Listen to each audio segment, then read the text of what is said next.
400 पार का जो नारा है वो विपक्ष को फंसाने के लिए था। ये स्ट्रैटेजी क्या सफल भी हुई है एक तरह से? अब डिस्कशन ये हो रहा है कि 400 पार आएंगे मोदी, नहीं आएंगे, बीजेपी कितनी आएगी। क्या ये सिर्फ नारा था या वाकई 400 लाल पार लाने की प्लानिंग भी है? नहीं, भारतीय जनता पार्टी ने तय किया था कि हम एक लक्ष्य लेकर के चलेंगे और वो लक्ष्य बड़ा होना चाहिए, और वो लक्ष्य हम लोगों ने 400 पार यानी 370 के आसपास भारतीय जनता पार्टी की सीटें आए और बाकी एनडीए की, और हम 400 पार करें और उसी लक्ष्य को लेकर के हम चले। यह इसमें जो प्रधानमंत्री जी ने कहा वह उनका कहने का जो अभिप्राय भी है वो ये है कि शुरू में हमारा विपक्ष इसी बात पर उलझ गया कि 400 पार नहीं करेंगे, 400 पार नहीं करेंगे, यानी हम 400 पार लायक हैं, ये उन्होंने इनडायरेक्टली कमिट कर लिया और वह हमारी पोटेंशियलिटी, हमारा पोटेंशियल 400 पार करने वाला है और उसको वो डिबेट करते रहे और उनको ये पता ही नहीं चला कि उन्होंने ही इस बात को स्थापित कर दिया भारत की जनता में कि भारतीय जनता पार्टी इतना सामर्थ्य रखती है कि वो कर भी सकती है, इसीलिए उसको वो नकारने का प्रयास करते रहे। लेकिन उन्होंने फिर उलझा भी दिया। उन्होंने बोला कि ये 400 पार इसलिए चाहिए कि बीजेपी आरक्षण को ही समाप्त करना चाहती है, एक नैरेटिव बिल्डिंग करी। ये देखिए, कांग्रेस का, इंडिया अलायंस का और ये सभी पार्टियों का शुरू से ये रवैया रहा है, they never play a positive game, क्योंकि इनके पास कोई एजेंडा नहीं है, ये शून्य है, दे आर ब्लैंक। लेकिन बीजेपी भी ट्रैप हो गई इस एजेंडे के। ट्रैप नहीं हुई, हमें मालूम है कि इस तरीके के षड्यंत्र रचते रहेंगे और हमको उन षड्यंत्रों को स्पेड लोगों के सामने स्पष्ट करना है। लेकिन एक इकोसिस्टम ने इसको एक बड़ी खाद पानी भी दी। वो तो इकोसिस्टम इसी खाद पानी पर ही तो जीवित है पिछले 70 साल से, जो एक परिवार को आगे बढ़ाने के लिए हर तरीके से लगी रही है। ये सवाल मैंने देश के गृह मंत्री से भी पूछा था। World wide around the globe हमने देखा है कि 10 साल बाद सरकारें रिपीट नहीं होती। हालांकि यूपीए का नंबर मेरे पास है, कांग्रेस ने 2004 में उनको 145 सीटें मिली, 2009 में उनके पास 206 सीटें मिली और 2014 में हमने देखा वो 44 पे आ गए। वर्ल्ड वाइड हमने तीसरी बार सरकार को रिपीट होते हुए नहीं देखा। तो बतौर बीजेपी के प्रेसिडेंट, राष्ट्रीय अध्यक्ष, क्यों सरकार रिपीट होगी? ऐसा है, तीसरी बार ऐसा है, पहली बात कि भारतीय जनता पार्टी और हमारे नेता सम्मानीय नरेंद्र मोदी जी और उनके नेतृत्व में हम सत्ता पर बैठ करके भोगने नहीं आए हैं, हम सत्ता पर बैठ करके लोगों की सेवा करने के लिए आए हैं और लोगों का दुख दर्द तकलीफ उसको दूर करने के लिए आए हैं।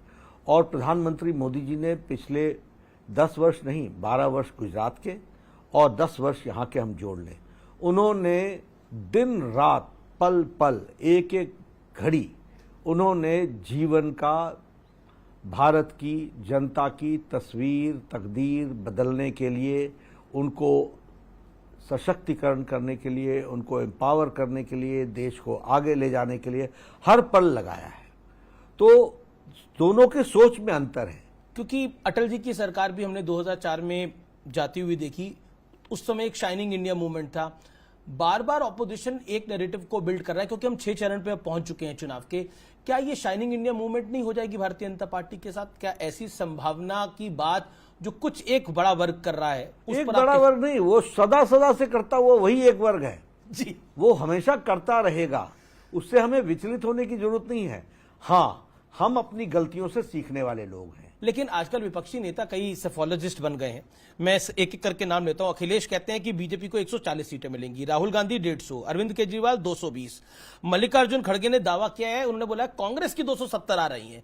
और एक नेता तो ऐसे हैं, मैं उनका नाम क्या लूं, वो पहले सेफोलॉजिस्ट थे, फिर एक पार्टी में गए, वहां से लात पड़ी तो बाहर आ गए। अब हालांकि वो दबे शब्दों में कह रहे हैं कि एनडीए 260-70 पे पहुंच सकता है। तो मतलब ये सारे आंकड़े मैंने आपके सामने रखे हैं, आपका टेक क्या है? ऐसा है, ये इन्होंने कोई जमीन और धरती से कनेक्टेड लोग नहीं है, मैं बहुत जिम्मेवारी के साथ कह रहा हूँ। ये अपने खुशनुमा इनको रखने वाले लोगों के साथ घूमने वाले लोग हैं और वो इनको गलतफहमी में रखने वाले लोग हैं और इनमें भी कोई एकमतता नहीं है। यानी you can understand the seriousness with what seriousness they are talking.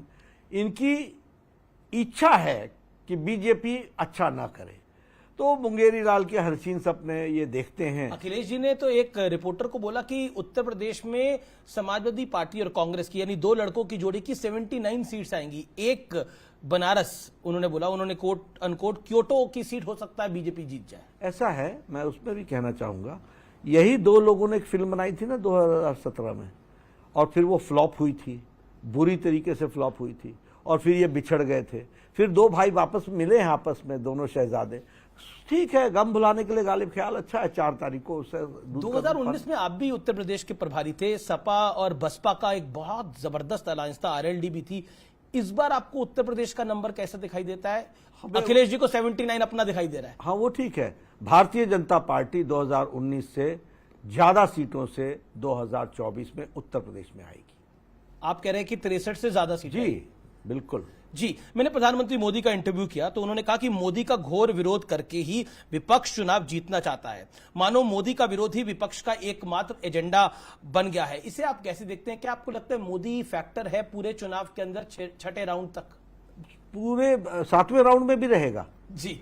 ये उनको बेचारे, वो सोते उठते गाते मोदी जी को ही याद करते हैं, क्योंकि उनको मालूम है कि उनके साथ वो टक्कर ले नहीं सकते।